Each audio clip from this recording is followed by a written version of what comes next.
जगन्नाथ धाम के रहस्य। पुराणों में जगन्नाथ धाम की काफी महिमा है। इसे धरती का बैकुंठ भी कहा गया है। जगन्नाथ मंदिर में भगवान जगन्नाथ, उनके भाई बलभद्र और उनकी बहन सुभद्रा की पूजा की जाती है। मंदिर में भगवान जगन्नाथ की प्रतिमा सबसे दाईं तरफ स्थित है। बीच में उनकी बहन सुभद्रा की प्रतिमा है और बाईं तरफ उनके बड़े भाई बलभद्र, बलराम विराजते हैं।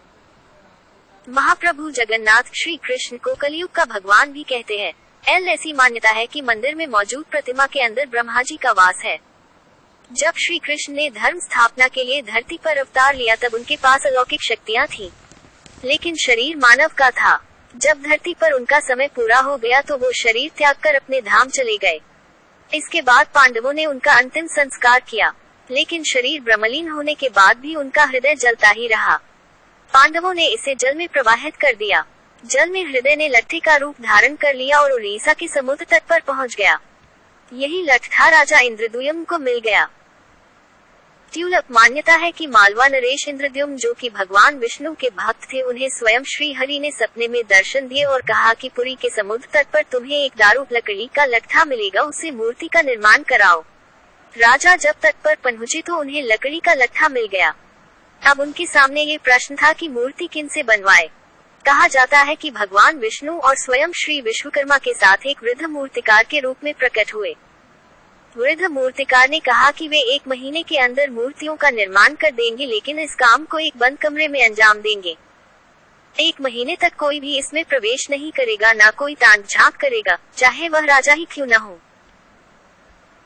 महीने का आखिरी दिन था। कमरे से भी कई दिन से कोई आवाज नहीं आ रही थी, तो कौतूहलवश राजा से रहा न गया और अंदर झांक कर देखने लगे। लेकिन तभी वृद्ध मूर्तिकार दरवाजा खोलकर बाहर आ गए और राजा को बताया कि मूर्तियां अभी अधूरी हैं, उनके हाथ और पैर नहीं बने हैं। राजा को अपने कृत्य पर बहुत पश्चाताप हुआ और वृद्ध से माफी भी मांगी, लेकिन उन्होंने कहा कि यह सब दैववश हुआ है और यह मूर्तियां ऐसे ही स्थापित होकर पूजी जाएंगी। तब वही तीनों जगन्नाथ, बलभद्र और सुभद्रा की मूर्तियां मंदिर में स्थापित की गयी। आज भी भगवान जगन्नाथ, बलभद्र एवं सुभद्रा की मूर्तियां उसी अवस्था में हैं। इनका काष्ठ आवरण हर 12 साल के बाद बदल दिया जाता है, मगर लट्ठा वैसा ही रहता है। जब मंदिर के पुजारी इस लट्ठे को बदलते हैं तो उनकी आंखों पर पट्टियां बंधी रहती हैं और हाथ कपड़े से ढके रहते हैं। ऐसे में पुजारी न तो इसे देख पाते हैं और न ही छू पाते हैं। ऐसा माना जाता है कि जो कोई इसे देख लेगा उसकी मौत हो जाएगी या उस समय सुरक्षा बहुत ज्यादा होती है। कोई भी मंदिर में नहीं जा सकता। मंदिर के अंदर घना अंधेरा रहता है। पुजारी की आंखों में पट्टी बंधी होती है। पुजारी के हाथ में दस्ताने होते हैं। वो पुरानी मूर्ति से ब्रह्म पदार्थ निकालता है और नई मूर्ति में डाल देता है। ये ब्रह्म पदार्थ क्या है आज तक किसी को नहीं पता। इसे आज तक किसी ने नहीं देखा। ये एक अलौकिक पदार्थ है जिसको छूने मात्र से किसी इंसान के जिस्म की चित्रें उड़ जाए।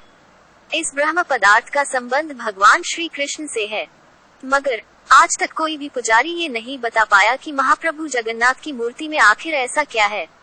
कुछ पुजारियों का कहना है कि जब हमने उसे हाथ में लिया तो खरगोश जैसा उछल रहा था। आंखों में पट्टी थी, हाथ में दस्ताने थे, तो हम सिर्फ महसूस कर पाए। जगन्नाथ धाम के से जुड़े हैरान करने वाले रहस्य। जगन्नाथ मंदिर 4 लाख वर्ग फुट में फैला है और इसकी ऊंचाई लगभग 214 फुट है। मंदिर की इतनी ऊंचाई के कारण ही पास खड़े होकर भी आप गुंबद नहीं देख सकते।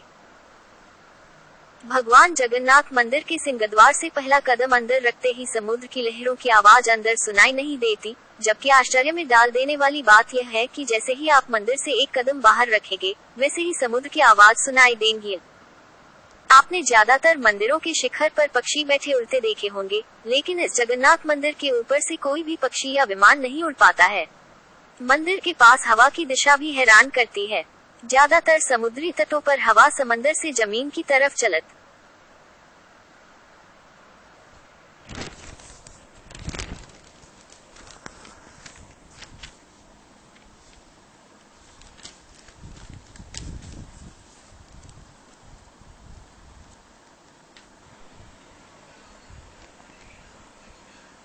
जगन्नाथ धाम के